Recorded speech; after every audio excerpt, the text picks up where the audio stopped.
Laruan ko yan. Laruan ko to. Ano yan? Ano yan, Buboy? Ayun, ipin. Anong ginagawa sa ipin? Ano yung pinabahay nila doon? Ayun, Buboy. Ano yan? Parang ano? Ano yun? Tingnan mo. Hello mga bata! Hi mga kids! Ako si Doc X. Ano naman po si Doc Y. Kami ang Dental Dynamic Duo. Buboy! Sila yung Doc Smiley! Sa'yo, sila nga yun.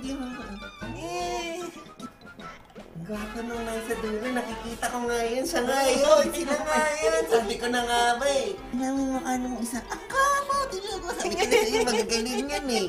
Tingnan mo ha, ayun, tingnan mo, nakangiti pa siya oh. Ang gwapo talaga, tingnan mo. Naman ko na chat nila oh. Kaya mga tok. Tingnan mo nga yun. Ano nga yung ginagawa nila doon? mga bata, ang napanood nyo sa TV, yan ang tinatawag na fluoride. At Smiley, ano ba yung fluoride? Fluoride? Ay! Fluoride! Ano po yung fluoride? Tok Smiley. Mga kids, mga kapuso, para mas maintindihan ninyo, may papaliwanag namin ngayon ang fluoride. Doc Y, kanina tinanong tayo ng mga bata tungkol sa fluoride. Para malaman ng mga kapuso natin, ano ba tong fluoride na ito? Doc X, magandang tanong yan ano. Mga kapuso, mga kids na mga nanonood ngayon, ang fluoride ay protection for our teeth, okay?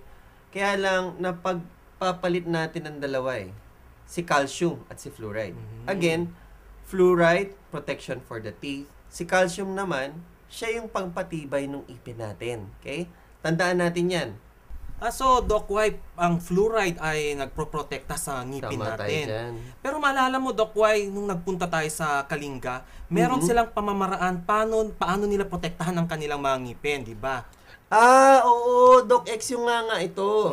Tama. So, nakakaprotekta rin yun sa ngipin ng mga katutubo natin. Oo, sa totoo lang, Doc X, kung matatandaan natin, mga kapuso, may mga ginagamit yung mga katutubo natin. Kahit hindi man lang dito sa Tulgao, kahit sa ibang mga tribo, gumagamit sila ng nganga. Kasi, tutusin, sabi ng mga katandaan, ng mga katutubo natin na etong paggamit ng nganga, ito na yung protection ng ipin nila para tumagal ng mahabang panahon habang nabubuhay sila. Alam mo ba, Doc X, kaya nila ginagawa ang paggamit ng nganga? Okay? Dahil nahihirapan silang bumaba sa kabihasnan. Dahil yung iba tumatawid pa ng mga ilang bundok, mga ilang araw bago dumating sa kabihasnan para lang bumili ng toothbrush at toothpaste. Minsan hindi na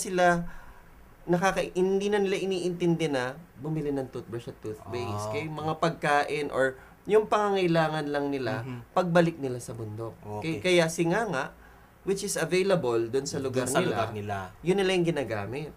Okay. Nakita mo yun, Doc X? Oo, nakita ko yung Doc Y. Di ba meron pa silang pamamaraan sa kabundukan na ang panglinis nila sa ngipin ay buhangin. Yung fine sand. Okay. Kung naaalala mo yan, na-feature natin yung isa nating kapuso doon. Okay. Kinakaskas ng fine sand. Pero, ang tanong natin dito, nakakaprotekta ba to ng ipin? May fluoride din ba yung ginagamit niya dyan? Nakakalinis, oo. Pero walang protection yung ngipin dahil wala naman fluoride content yung buhangin. That's purely sand.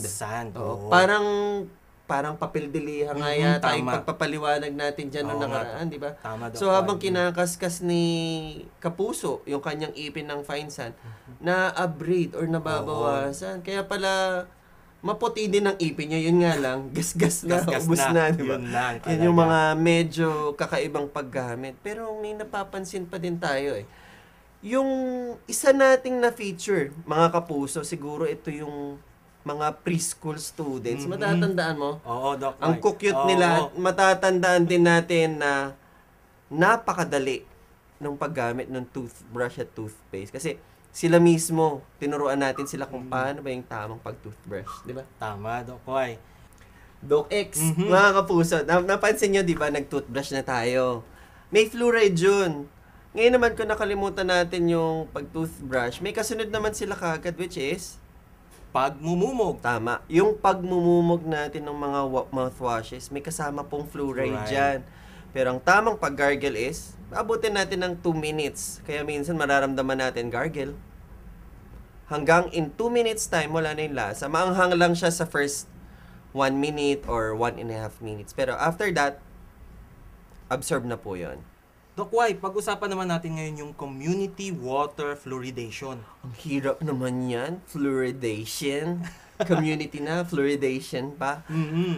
Mga kapuso, regarding po sa ating community water fluoridation, malaki po ang natutulong nito sa ating kalusugan, lalo na sa ipin natin. Kasi merong maliliit na percentage na nagko-cover na mismo dun sa ipin natin. Okay?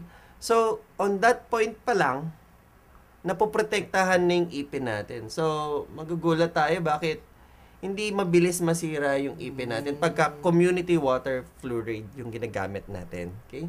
Okay. Mga kapuso, Doc X, tingnan mo tong ginagawa natin dito sa kid na to, okay? Papansin mo, ito yung pinakamadaling proseso ng dentista. Paano i-apply yung fluoride sa mga bata, okay? Kasi dun sa iba, ang hirap kasi iniisa-isa pa eh. Mapapansin natin dito, nakalagay lang to sa special tray. Oo. Higa lang si kid or yung pasyente natin bata, then naka-ready na yung size ng tray. Susuot lang to ng bata, tapos kakagatin. Couple of minutes lang yan. Okay, then after that, hindi mo na magmumumog yung bata, tatanggalin natin yung tray, dura lang yung bata. Kung mapapansin natin, medyo diin siya ng diin talaga. Okay? Yan. Tapos nun, ina-absorb na din yun. Okay? Ina-absorb na nung ipin natin yun. Then, wala munang water for about 30 minutes to 1 hour. Okay? Mga kapuso, yun ang pinakamabilis na proseso kung paano nating i-handle yung fluoride management sa mga pasyente nating bata. Okay? Pero, meron pa din ibang proseso katulad nung pinipaint. Okay, meron pang ganyan. Okay? Paint on the fluoride. Paint on fluoride, paint on tooth. Meron tayong tinatawag na sodium fluoride, acidulated fluoride. Madaming klaseng fluoride, pati mga ginagamit natin ngayon sa market. At saka may tamang dosage din, Doc Y, para sa mga patanda. Ay, oo, dapat matandaan pala nila yan. Tama. Kasi meron tinatawag tayong, pag sumusobra sa fluoride, okay lang ba yan, Doc X? Nako, mukhang hindi okay yun, Doc Y. Dahil may nangyayari sa ngipin pag sumusobrang fluoride. Okay. Yun ang tinatawag na fluorosis. Okay. Oo. Yan pala yung pag pumunta si patient sa clinic, tapos nagpa-check up, bakit merong parang chalky white appearance or merong part na puti-puti doon sa ipin.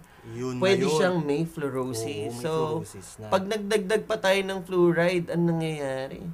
Magiging brittle lalo, mabilis masira oo. masira ang ipin. Magiging marupok yung ngipin. Okay. Then prone pa din pala to sa caries, Oo, kasi may yeah. mga Oo, openings tayo yan. dito.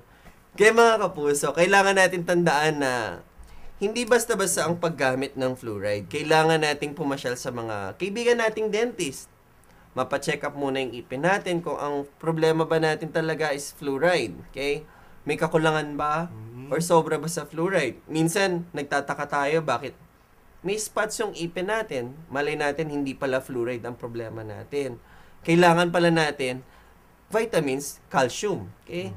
So, on that point, nalalaman natin kagad kung paano natin mapapangalagaan hindi lang ang ating ipin, pati pa din po yung buong kalusugan natin. Mga kapuso, may natutunan na naman kayo tungkol sa fluoride. Tandaan natin yan, ha, mga kapuso. At ito po si Doc X. X na naman po sa lahat ng problema ng inyong mga ngipin. At check po, si Doc Y po ito ang inyong lingkod. Kami po ang Doc Smiley